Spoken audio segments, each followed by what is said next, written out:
Have you ever wondered what happens when you sign up to be an organ donor at the registry and check the box when you get your license? Or have you ever been interested about the process that happens after death has occurred and you are an organ donor? By being an organ donor, one person can save up to 8 lives.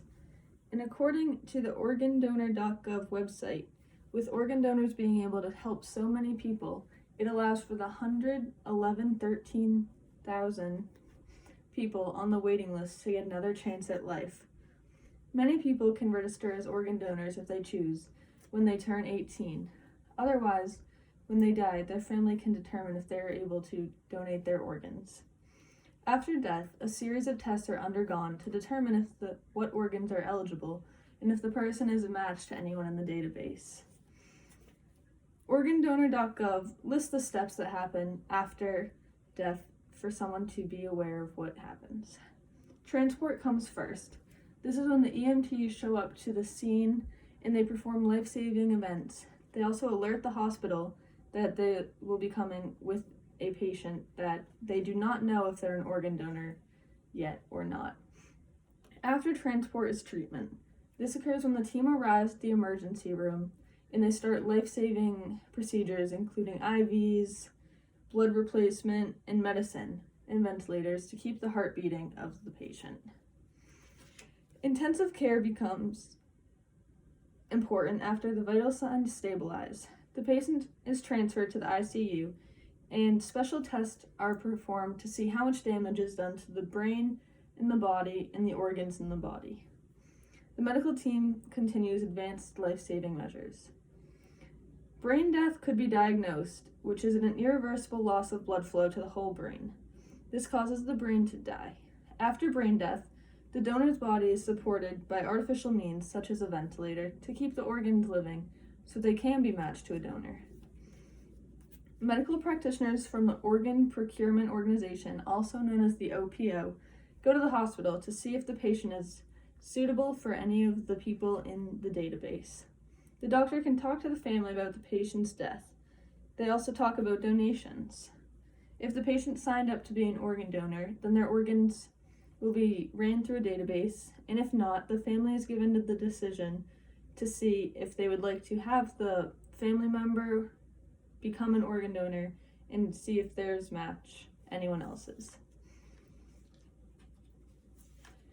The process is usually easier if organ donation has been discussed through the family before anything has happened to someone. If eligible, the parts that can be donated are reviewed and prepped for transplant. Up to 8 organs can be donated if they're all healthy. These include the heart, 2 lungs, liver, pancreas, the 2 kidneys, and the intestines. Other things that can be used as donations are the skin, eyes, and bones for bone grafts. After donation, the donor is taken to a funeral home, and the OPO works with the funeral home and the family to make sure that they have a funeral as planned. Even if you're an organ donor, you're allowed to have an open casket funeral. A couple weeks later, the OPO sends a letter to the family to follow up. They give the family the information on what organs were taken, but they keep the recipient's name confidential. If the family would like to reach out, they have to follow the OPO's communication guidelines, which can be found on the OPO website and organdonor.gov. The blood donor's type, height, weight, and hospital zip code are entered into the computer to begin the process. This allows them to find anyone who has a need for an organ and see if they're a match and close enough for the organ to safely be transferred.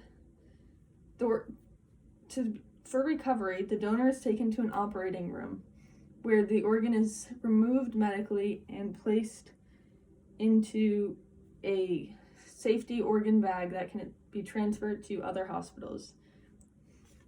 Even though most donations occur after death, you can still donate while you're living. These possible donations include kidney or just part of your liver, pancreas, lung, or intestine. Some of these individuals are not eligible for organ donation for a variety of reasons, even if they have registered as an organ donor. One example is that if you are a smoker, you're probably unlikely to be able to donate your lung because of all the buildup that happens over smoking throughout the years. This is not a completely healthy organ, Therefore, it might not react well in someone else's body if they're not a smoker. In conclusion, being an organ donor is a great way to help others. We have looked at the process that occurs for this to happen and know that there are 8 vital organs to be taken after death. You need to be determined eligible even if you're a registered organ donor. If you want to help now, you're still able to make an organ donation.